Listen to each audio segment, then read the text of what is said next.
Hi, I'm Jacob Hornberger, Libertarian candidate for president, and this is an On the Road Again commentary about the four conventions, sort of four, you'll see why I say sort of in a minute, but Kansas, Maryland, Montana, and Minnesota. So these took place last weekend, and I went to the Kansas Libertarian Party State Convention, which was on Saturday morning. The debate really wasn't a debate, it was more like a town hall or a forum. They wanted to make it clear that they didn't want argumentation, they just wanted positions, which is fine. But as always, everybody was extremely nice, just very, very, effusive. Thank you for coming, and you could tell they were very happy that we were there expressing our views. And of course, we're grateful too. I mean, we're all in this together, as I've said before, that we're trying to select the candidate who's best able to represent the party to the American people in terms of what our positions are, our philosophy, our principles. And so it's a joint effort. They organize these events. They're costly. You got to rent rooms and so forth. A lot of time and energy and effort. And then we take the time, energy, and effort to come and fly into these conventions. And so it's a joint effort. And so they're grateful and we're grateful. And I want to thank y'all for wanting to listen to my perspectives as well. Well, what was interesting about the Kansas debate was that it was simulcast to the Maryland Libertarian Party. So they had coordinated this. It was kind of an ingenious move, and so we were addressing two conventions at the same time. It was really nice. And there was one interesting aspect of the Kansas debate that I want to bring up, because it goes to strategy of how you would run a presidential campaign if you were the nominee. And so I want to address that. But let me tell you what happened in the rest of the debate first, rest of the conventions first. I flew out of Kansas City at around noon. I was scheduled to fly out at noon to Dallas, and then from Dallas connect on a flight to Minneapolis, and rent a car and then head to Duluth, which is about 2 hours away.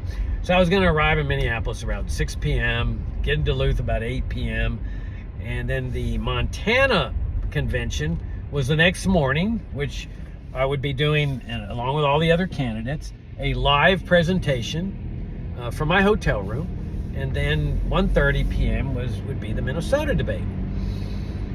So there's thunderstorms all in Dallas all day long. Or most of the day. So I don't get into Dallas till about 6 p.m., which is when I was supposed to be landing in Minneapolis. But my flight to Minneapolis was delayed to 9 p.m., and the Dallas airport, as you can imagine, was a madhouse, because all these flights had been canceled and delayed and so forth. Well, my flight to Minneapolis gets delayed to midnight.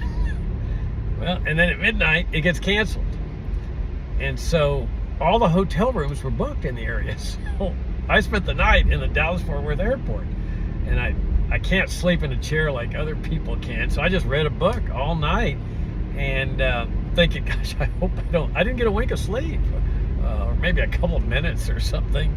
And I thought, my gosh, I'm going to fall asleep during the Minnesota debate. And so my new flight's taking off at 7:30 in the morning. Well, that gets delayed for a number of reasons by about 2.5 hours. So by the time I land in Minneapolis, there's no way I can get to Duluth on time. I would arrive after the debate was over. So I apologize to everybody in Minnesota, and I really was disappointed. That's the final debate at the state level.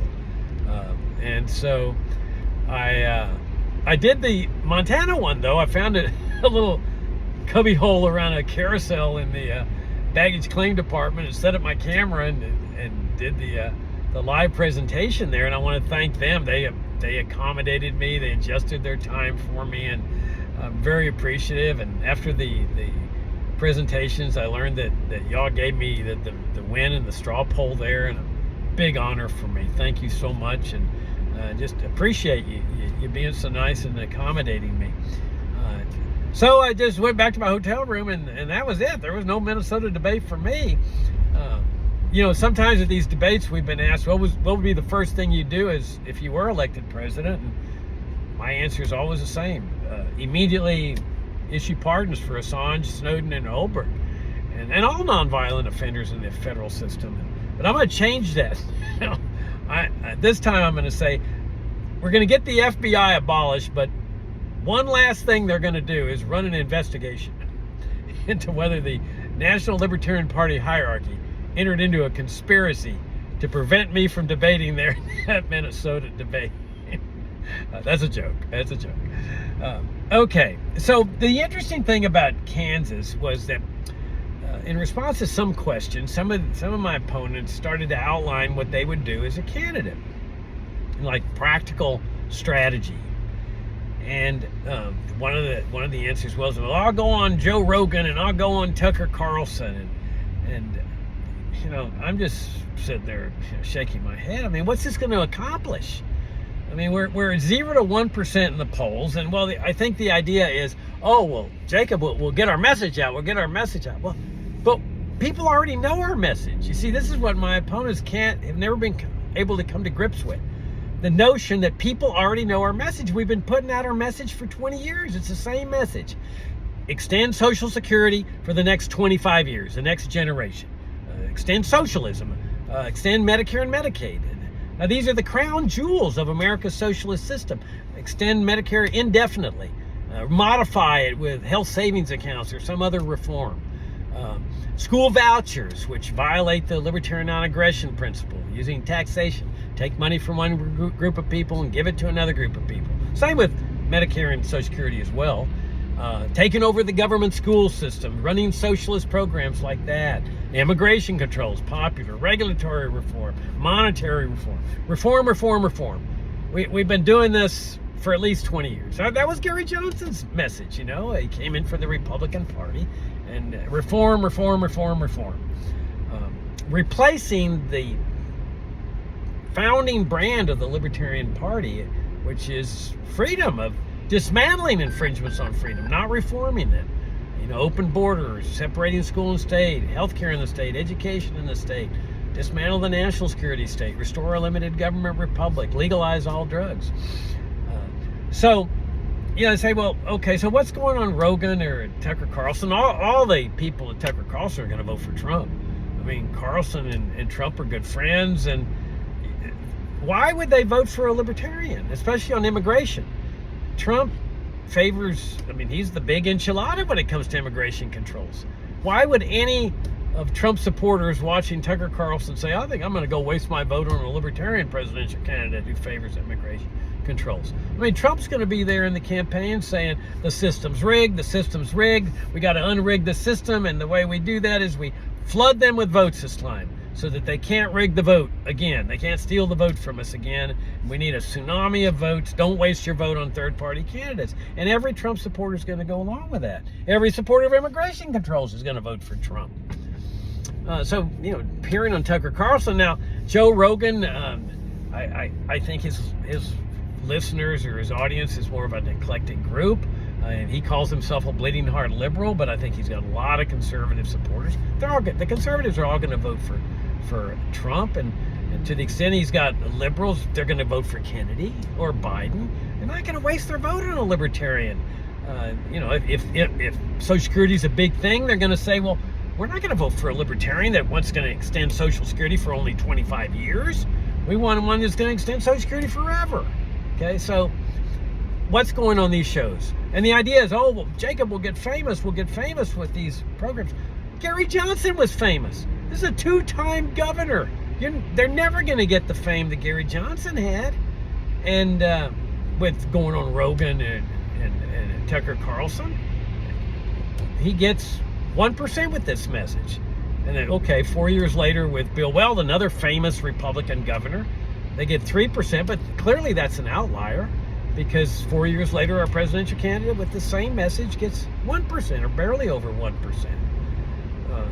So, you know, and then Chase had, like, in his race for Senate just a year and a half ago with this standard reform-oriented message, and there's nobody better in this party, or few people better in this party than Chase, to deliver this message of, you know, extend Social Security for one generation at least, and keep Medicare intact, reform the FDA, school vouchers, immigration reform, monetary reform, on and on.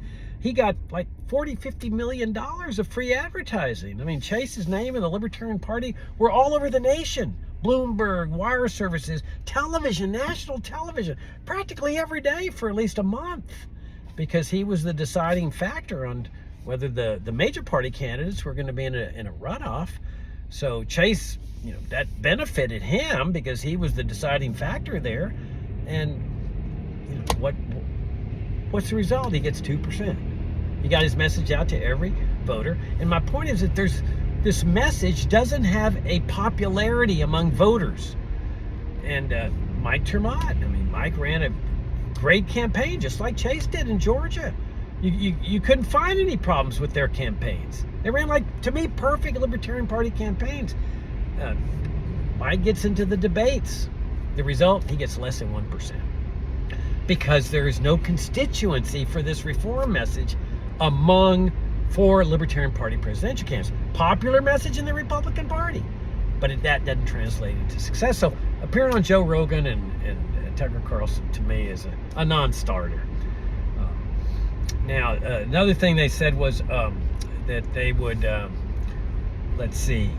Well, another aspect, of course, is the meet and greets, that they would, across the country and do meet and greets, where they're talking about libertarian groups, meeting with libertarians, which is the same people who attended the state convention, like a bus tour, okay, like a bus tour across America, meeting and greeting libertarians. Well, what's the point of that? I mean, all you do is meeting the same people you met at the state convention. I don't get that. And then another one is that they did emphasize was going to college campuses and giving lectures. Some professor says, come and talk to my class. Well, that's not going to be a big vote getter. Most kids are not going to be sitting there saying, oh my gosh, libertarian, and boy, I'm going to go vote for you guys. It's more of an educational thing. You can do that without being a presidential candidate.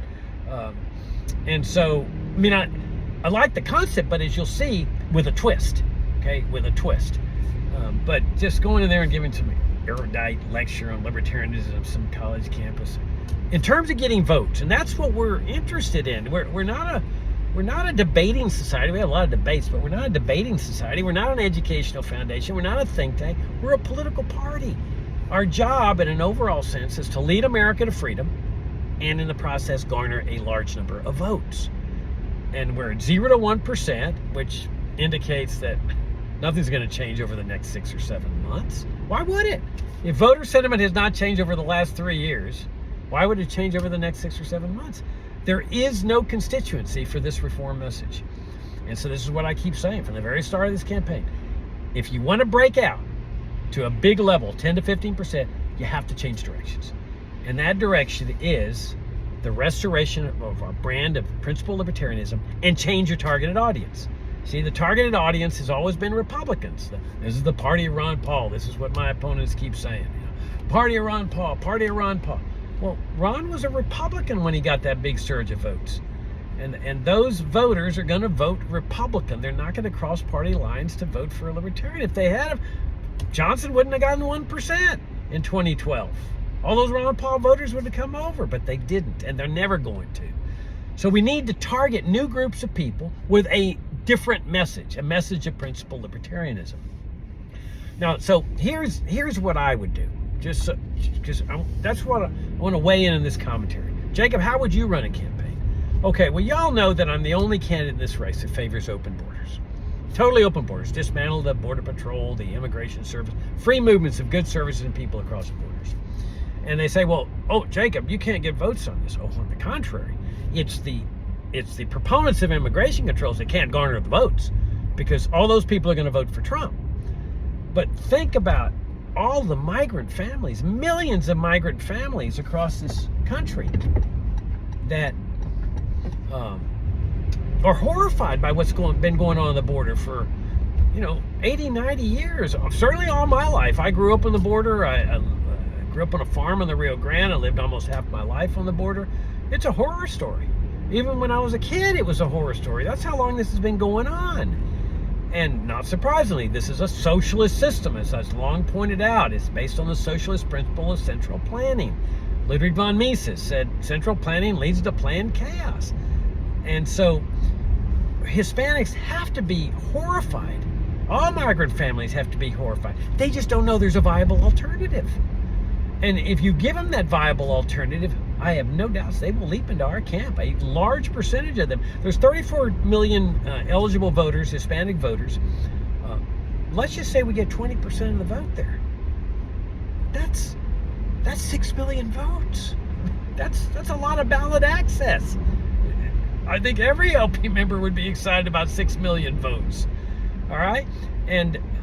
But you got to make the credible case for open borders. You can't just say open borders. The religious case, the moral case, the economic case, the ethical case. And I've been passing out flyers at LP conventions with 4 book covers. And I just want to go over them to show you that this is not some esoteric pie-in-the-sky concept that we would be advancing among the American electorate, specifically migrant families.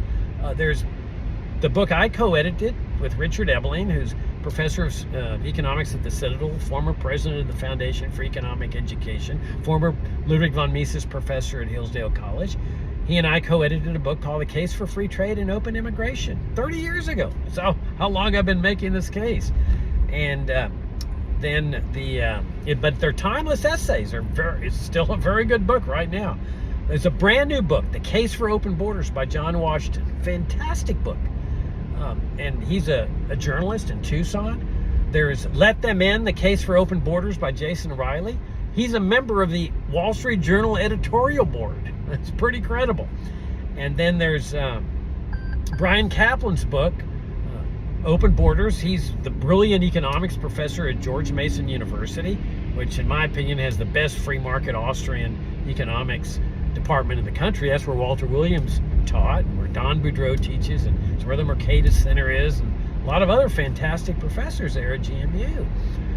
So it shows you that this is a viable alternative that we take to migrant families, and they will leap in our camp, I have no doubt. So what would I do with this? Okay, I like the tour idea, but here's what I would do.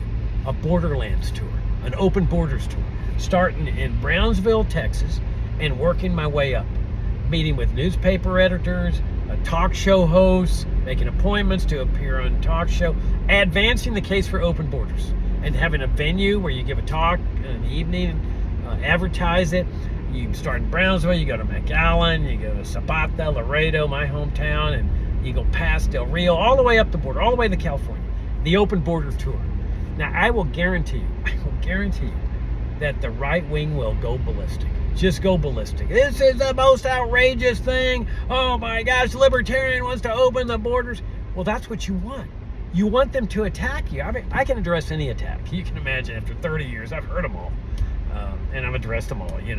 That the whole world will come here, and they're coming to get on welfare, and they're going to destroy American culture. I've heard all these things. But I welcome these attacks, not only to address the attacks, but that spreads the publicity. That lets Hispanics know that there's a presidential candidate that's saying we're going to dismantle this whole thing. That's what you need. You need Hispanics and other migrant families to know that there's an alternative here.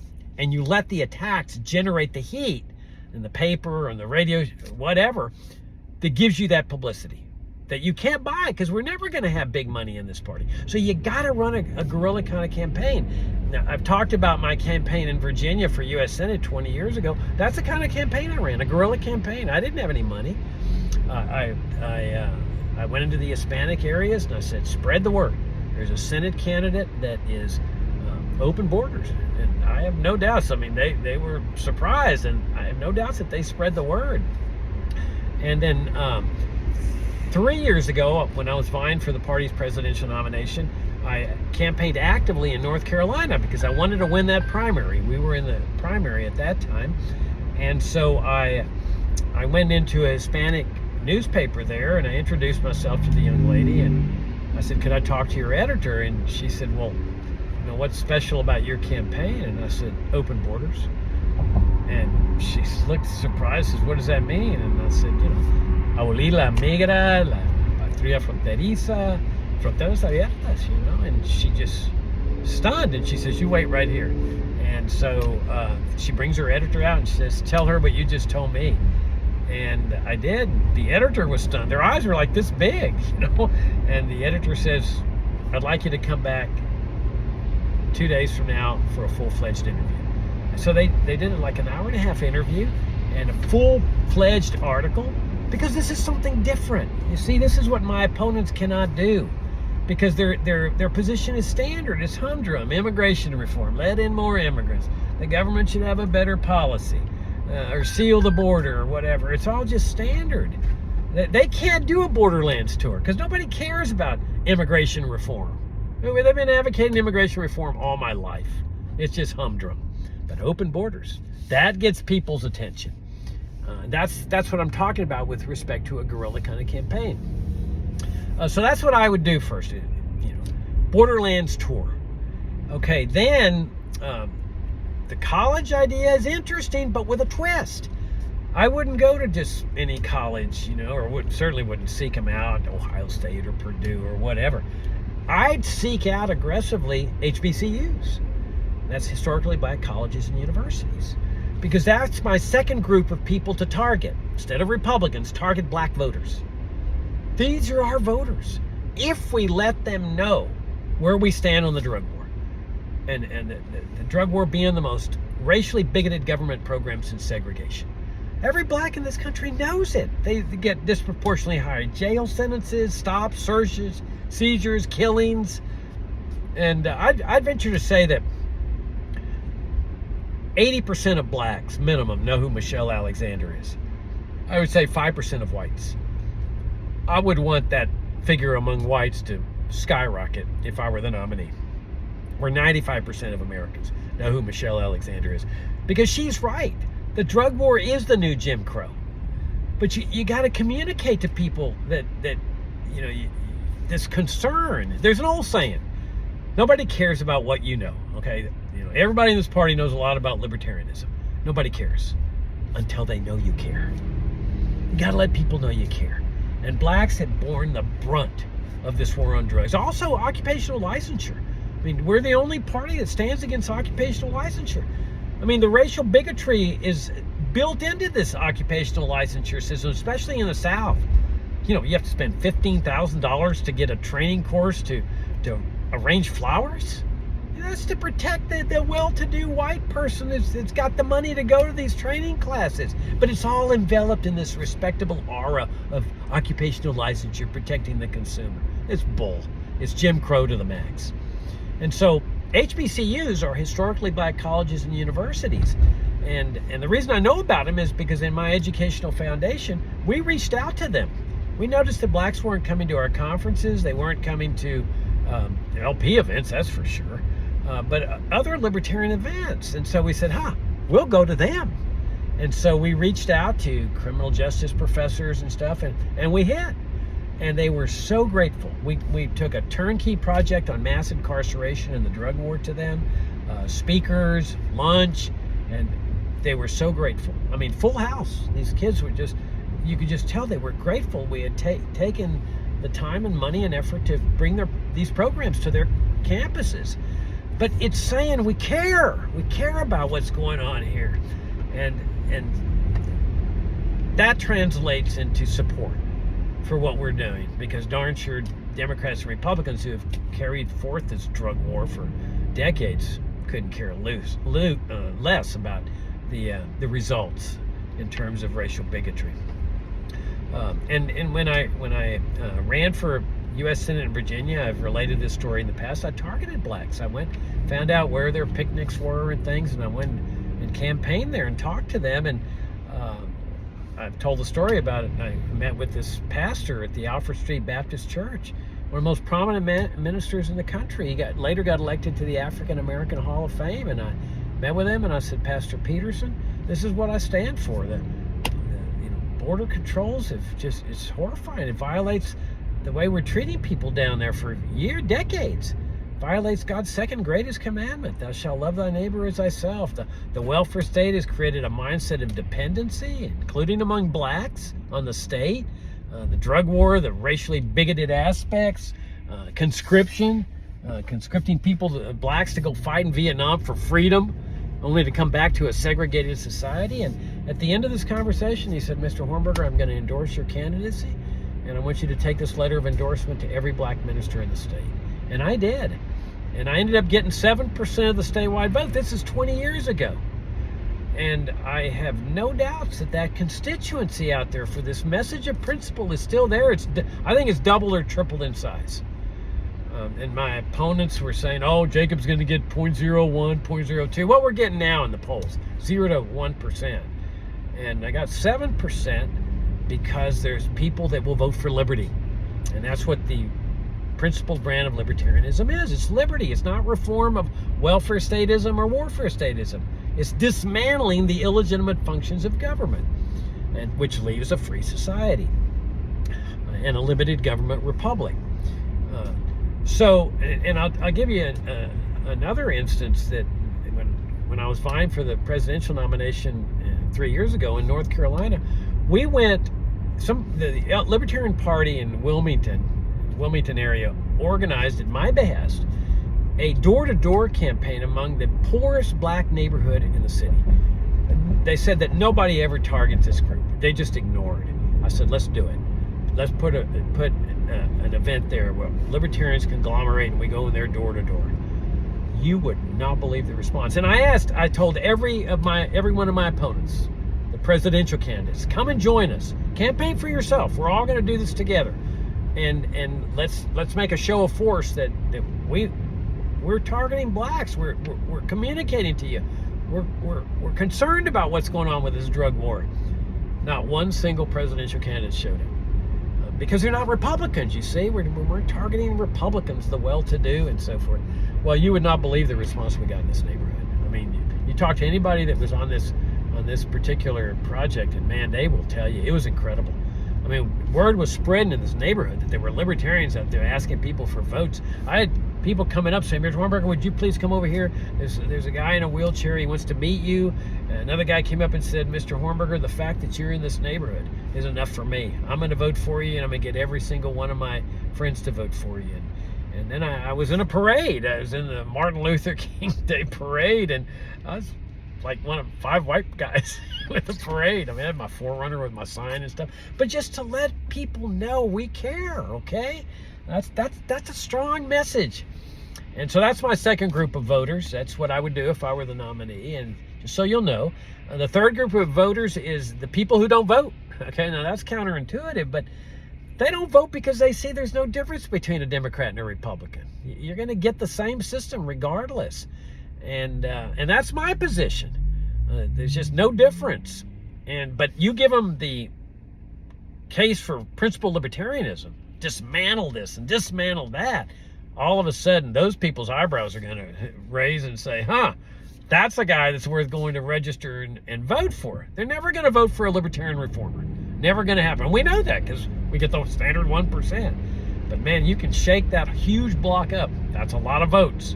Okay, now when you talk about 20% of the black vote, there's 32 million people.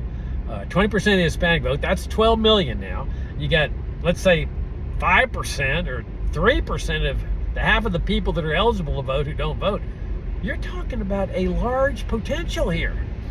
And then you've got the fourth group I would target are the poor that are getting ravaged by the prices at the grocery store and clothing and used cars and so forth. Those are our voters. Because we go in there and we make the principal case for the separation of money in the state.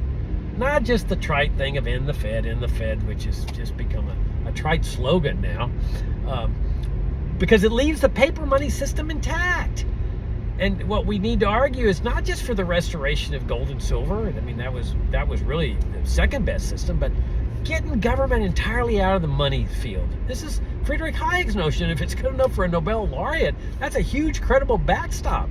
When people say, well, isn't this a little radical? Well, apparently not according to a Nobel laureate economist named Friedrich Hayek. Just get government out of money and let the free market operate. The free market produces the best of everything, and it would produce the best money and the best monetary system. So those are my 4 groups of people, and that gives you an idea of, how I would run my campaign. Totally different here. A guerrilla kind of campaign that targets these 4 groups of potential voters for us.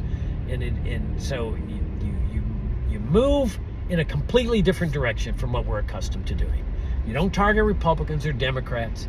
You target these four groups of people, but most important, you restore your brand of principled libertarianism. You do that, you restore your brand of principled libertarianism, which enables you to fight as a libertarian, and you target these four groups of people. And I have no doubts you're talking about a major breakout of some 10 to 15% of the national vote. I'm Jacob Hornberger, Libertarian candidate for president. My campaign website is jacobforliberty.com.